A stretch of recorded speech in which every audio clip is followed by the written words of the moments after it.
welcome back to the Experience Strategy Podcast with Joe Pine, author of the maybe forthcoming, maybe newly released Transformation book. I say that because depending on the day we actually get this to We're you, that close. we're that close.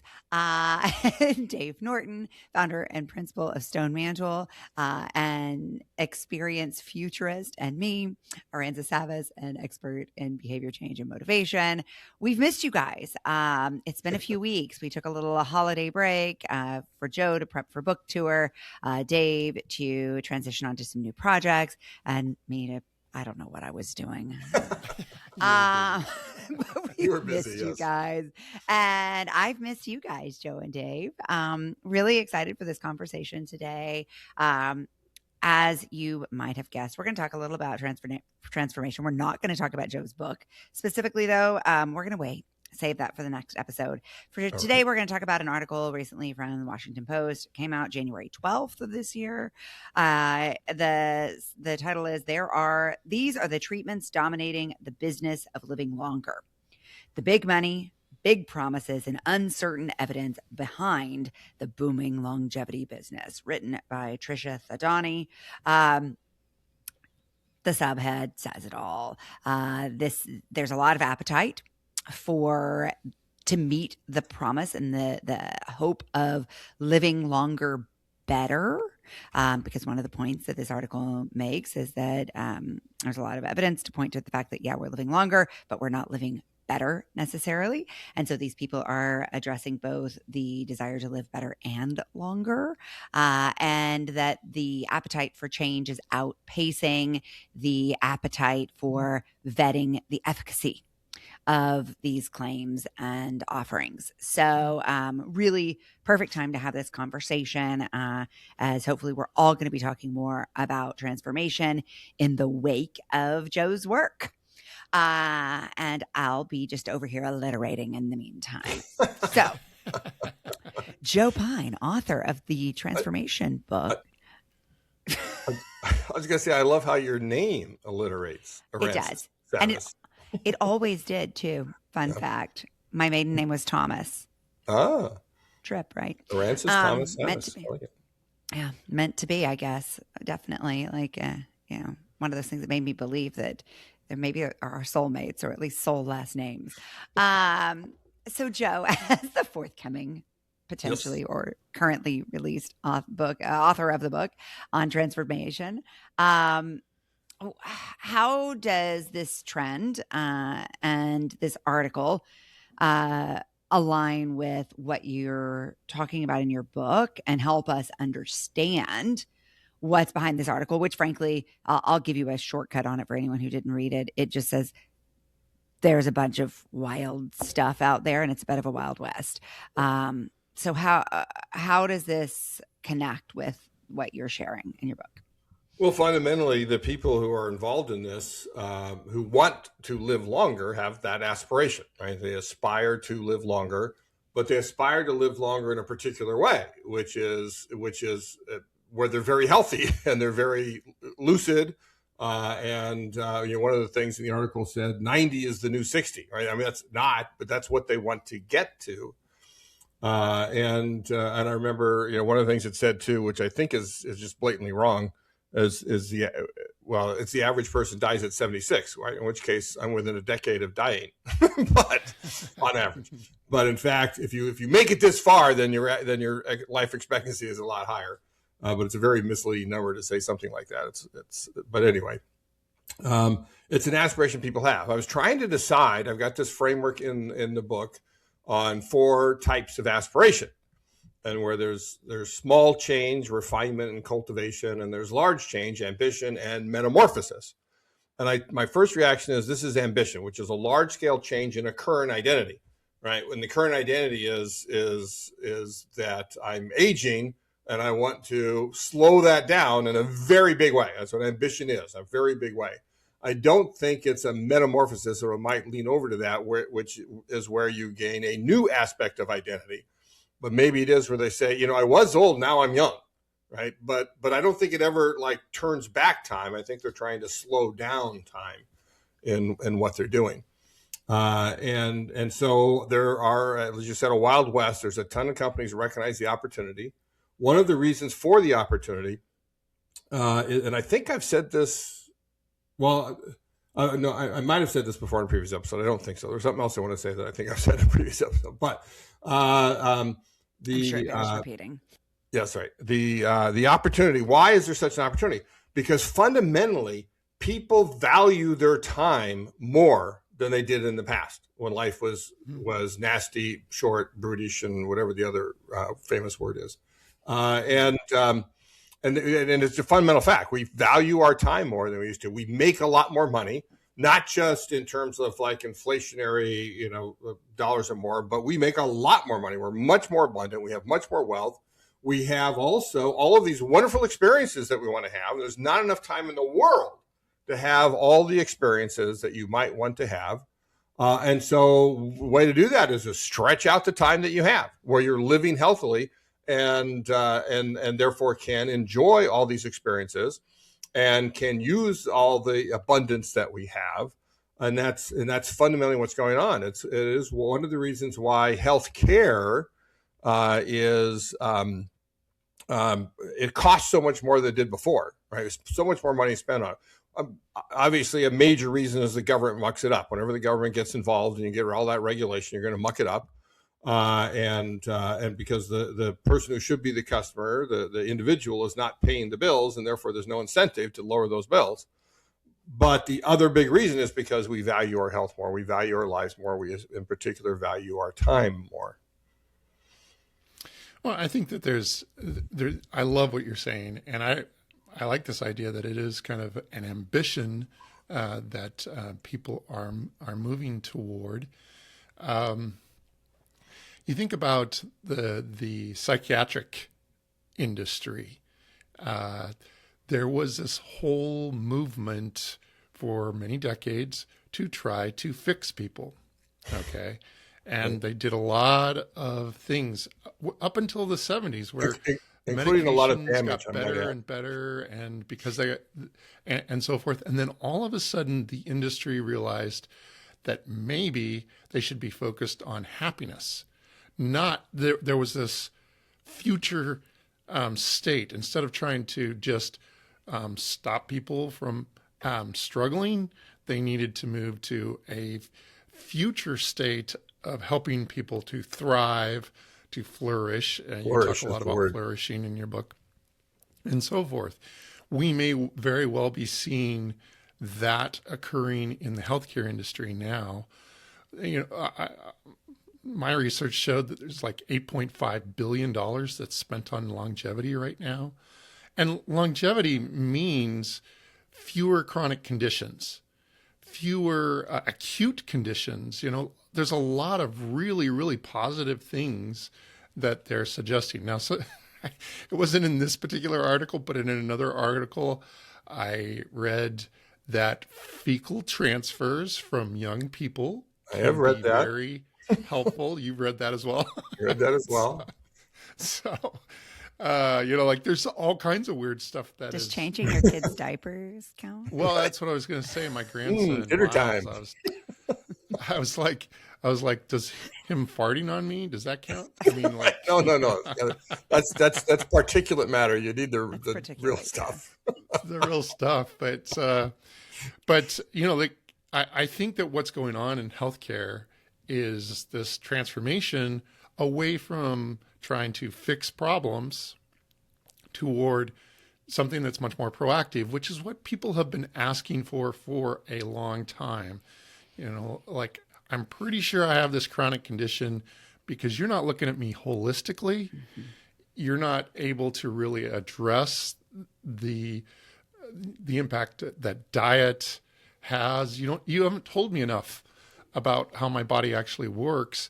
And that's what they're looking forward to. And so I think it has everything to do with the transformation, not just of individuals, but the transformation of the business of healthcare. So let's talk for a second about what this means for folks in the transformation economy. And part of what I think we should all be taking from this is a reminder about the inherent value of social proof and designing for transformation. So, Joe always says, like, the cost of transformation, the purchase decisions are driven by outcomes. And so if you're going to design for transformation, you have to be selling outcomes. Well, historically, we had to sell outcomes through sort of centralized measures, right? So trust and in other times was built by saying established centralized forces validate the evidence of your promise. Now, in our dissipated trust, and this is again globally, as we've talked about so many times, trust has been decentralized in the same way efficacy has been decentralized. And so, where these people are delivering proof of promise is through it's social media influencers, it's the neighbor next to you, right? And so these sort of grassroots efforts are, I think, going to continue to be a really big driver of the transformation economy. I don't yet see any like evidence that we're going to re-centralize our trust at any point in the near future. I think we've still got a good long stretch of decentralized trust in front of us. Interesting. I mean, like I find that I have much more access today to primary research sources for clinical types of things. My father is going through some cognitive testing, and so all of a sudden I'm getting all of these studies. Just a little hack here for you. Parkinson's disease is not a genetic disease. That's actually good. Since my father and grandfather had it. It's what the latest research is suggesting is that it has to do with dental care. So the same bacteria in your gut cavities is the bacteria that makes its way into the brain. So brush your teeth and floss, and you have a pretty good chance of avoiding Parkinson's disease. So I'm getting access to primary sources on a pretty regular basis, which helps me. I mean, I certainly am paying attention to what's going on with the influencers. And this article talks about influencers as well and the impact that they're having. Of course, their credibility is built on outcome as well. Like if there's no outcome, they're going to lose credibility very, very quickly. So, and one of the issues there is that the outcome happens on such a long time frame. I mean, they actually really have no idea if anything that they're doing is working because they haven't been doing it long enough. This particular category, is it? Yeah. I think that the outcomes. I think that the science is getting there. I really do, and I think that AI is going to speed up the science by which we're able to respond. I think people can measure things about their bodies like never before. Evidently, there's this big trend right now that everybody's wearing their glucose monitors. Like it's not enough to have an Oura ring anymore. You need to have a glucose monitor and show it. You're saying, and show it. Yeah, like you're jogging through the park and you got your monitor on your arm, right? And it's no longer a marker that you've got diabetes. It's just that you care about your health. Yeah. So, so much of it, though, they do talk about how the placebo effect. And I think one of the quotes in there that really struck me that pertains to this category at large, the guy was like, I don't know, maybe it's a placebo effect, but whatever, I feel better. Right. He said even if he knew it was a placebo effect, he was going to take it, which was interesting. And I think that's true. And it's real. The placebo effect is absolutely real. Yeah. The mind is an amazing thing. There's a lot of opportunity there to say, like, for people to acknowledge, like, whatever, right? If people feel better, they feel better. Maybe we don't have, I think about this all a little bit differently, having been with Weight Watchers through a very transformative 18-year period. So when I started at the company, nutrition was king.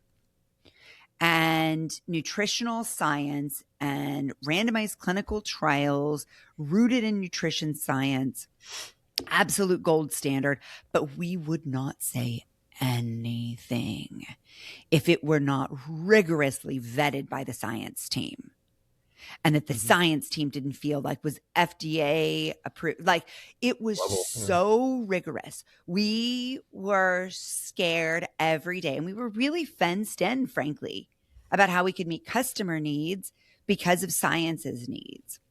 And then we shifted to being led by motivational scientists. You recognize it was a fence of your own making. It was a fence of our own making. And so then the next fence was a little bit wider, right? Because we've always treated psychology as more of a soft science. The fence is already quite a bit larger there. And we gave ourselves just a little bit of leeway, right? We were able to say a little bit more, but still science was king. And then we went through a phase where brand was king and science was secondary.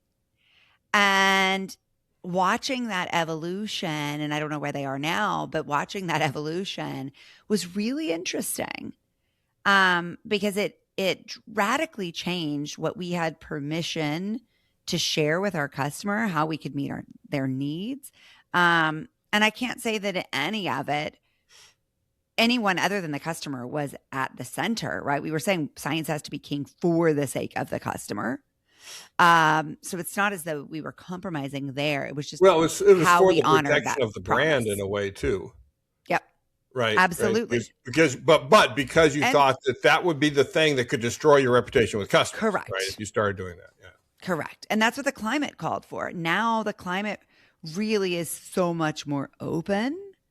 And people are listening to brands less. So it becomes less of a relevant factor. Yeah, I think you're right. One of the things that we did in the collaboratives is some research around what made, I think we've talked about this a lot, about what makes experiences meaningful to people. And we realized that systems and systemic thinking is connected to meaningful experiences. That was a big aha for us. One of the key reasons why systems was connected for people is because they had these metrics in their mind that were much more holistic in general. So longevity was one of the metrics that they had for why they had a system, because they wanted their life to be elongated, as much as possible, so that they would have health systems to improve not just immediate well-being.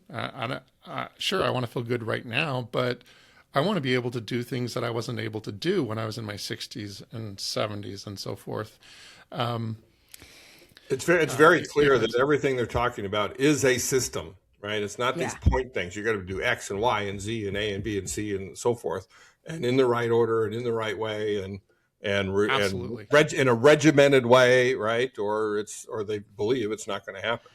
I also think we have been pretty limited in the way that we talk about aging. And in fact, I joked about what was I doing for the last few months. I was off writing my book, which very much centers around the idea of aging and how we perceive the second half of our lives in terms of opportunity for growth and impact.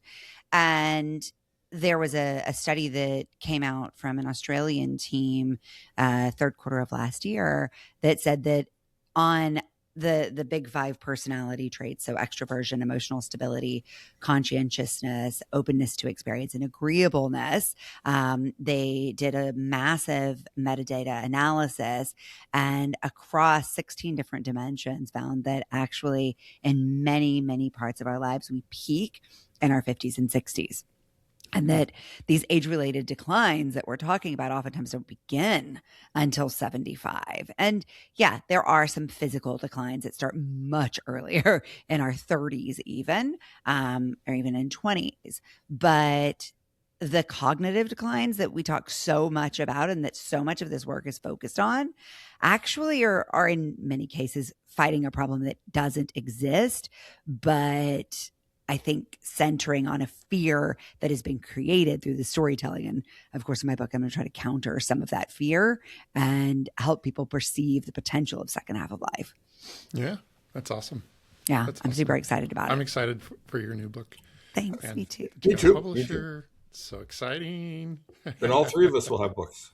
Yay. Mine's a little outdated, but Yeah, you're working on another one. Still, I am, yes. but I don't have a publisher, so Right. Well, it'll come. It'll come. He's Let me here say ready. one more. He's here and ready for you, publishers. That's right. That's great stuff that's too. right. Get on Dave's Substack. What's the name of the Substack, Dave? theexperiencedstrategist.com. Right. Yeah. And so get his writing there. I want to mention one thing before we close. There's one guy who's sort of become famous in this movement, a tech entrepreneur called Brian Johnson, I think it is. Yeah, Brian Johnson. And he's like not quite 50. He's known for spending $2 million a year on this. Yeah. Right. And all of this Kids stuff love is them. very expensive right now. And I think I've mentioned this before, but this is what I wanted to say is that recognize that what the wealthy do is that they invent all this stuff that costs a lot of money to invent. And after it's been invented by people catering to the wealthy and all these, millions and billions of dollars, then they figure out how to democratize it and bring it down to where ordinary people can afford it. So you look at this stuff, you read that article, you say, well, this is not for me. I couldn't afford it. I couldn't afford the time in my mind of being able to do all this stuff. But recognize 5, 10, 15, 20 years, all that stuff that they're doing now, if it works, and that's enough time to figure out if it really works, then will become things that the middle socioeconomic offerings, if not everybody, can take advantage of. Maybe we can include in show notes a reminder of the other episode we did on what the wealthy are doing and why we should all be paying attention. Because it's true. It's a really good point, Joe, in terms of the future of where all of this is headed and where we should be listening. It is relevant, even if it does feel inaccessible. Well, guys, this is fun to be back. To our listeners, thank you for being here. Thanks for being patient with us as we took our little winter holiday. We're thrilled to be back with you in 2026 for another year of looking at trends and experience strategy and identifying what they mean for you, for us, and the future. Thanks for listening.